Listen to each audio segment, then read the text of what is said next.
राजस्थान में यूसीसी, सत्ता और विपक्ष का टकराव, समान नागरिक संहिता, सुझाव मांगे बिना मसौदा, या मसौदा दिखाओ फिर सुझाव, बीजेपी कांग्रेस में ठहरी। राजस्थान में एक नया राजनीतिक युद्ध क्षेत्र खुल गया है और इसका नाम है यूसीसी यानी यूनिफॉर्म सिविल कोड, हिंदी में समान नागरिक संहिता।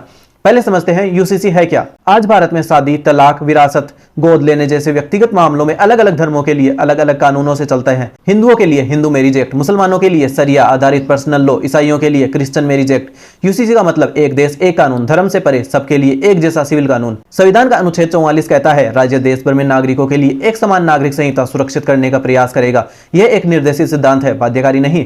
राजस्थान में क्या हो रहा है? ताजा विवाद। 8 जुलाई 2026 को राजस्थान में नई राजनीतिक बहस छिड़ गई। बीजेपी की भजनलाल शर्मा सरकार ने यूसीसी पर जनता से सुझाव मांगे हैं। सरकार का तर्क, हम पहले जनता की राय लेंगे फिर मसौदा बनाएंगे, यह लोकतांत्रिक प्रक्रिया है। लेकिन कांग्रेस के प्रदेश अध्यक्ष गोविंद सिंह डोटासरा ने कहा बिना मसौदा दिखाए सुझाव कैसे मांगिए, लोग किस चीज पर राय देंगे पहले बताओ, कानून में क्या होगा फिर सुझाव मांगो। भाजपा के प्रवक्ता ने जवाब दिया कांग्रेस को यूसीसी से परेशानी क्यों है, अगर कमियां है तो विधानसभा में बोले, यहां राजनीतिक बयानबाजी बंद करो। बीजेपी के 3 प्रमुख तथ्य।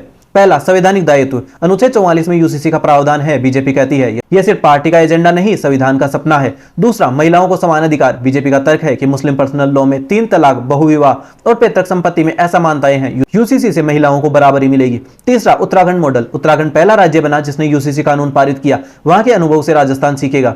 कांग्रेस और विपक्ष के 3 आपत्तियां। पहला, बिना मसौदा सुझाव नहीं, यह व्यावहारिक सवाल है, जब तक पता नहीं कि कानून में क्या है राय कैसे देंगे। दूसरा, अल्पसंख्यक और आदिवासी अधिकार। कांग्रेस, जेडीयू, आरजेडी, टीएमसी और वामपंथी दलों ने कहा यूसीसी आदिवासी समुदायों की परंपराओं और अल्पसंख्यक के धार्मिक अधिकारों को कुचलेगा। पूर्वोत्तर भारत में भी इसके खिलाफ विरोध है। तीसरा, ध्यान भटकाने की राजनीति। आरजेडी सांसद मनोज झा ने कहा यूसीसी न जरूरी है न वांछनीय, यह डॉग व्हिसल पॉलिटिक्स है। आपका अलग रुख। आपने यूसीसी को सिद्धांत रूप में समर्थन दिया है, यह कांग्रेस को असहज करता है। विशेषज्ञ क्या कहते हैं? सुप्रीम कोर्ट के पूर्व न्यायाधीश कृष्ण मुरारी ने कहा था लेकिन यूसीसी से पहले व्यापक जन परामर्श जरूरी है। कानूनी विशेषज्ञों का कहना है यूसीसी एक जटिल कानून है, पहले मसौदा फिर परामर्श, यही सही क्रम है। असल राजनीति। यूसीसी बीजेपी के 3 मुख्य विचारधारात्मक स्तंभों में से एक है। धारा 370 हटाई, राम मंदिर बना, अब यूसीसी बचा।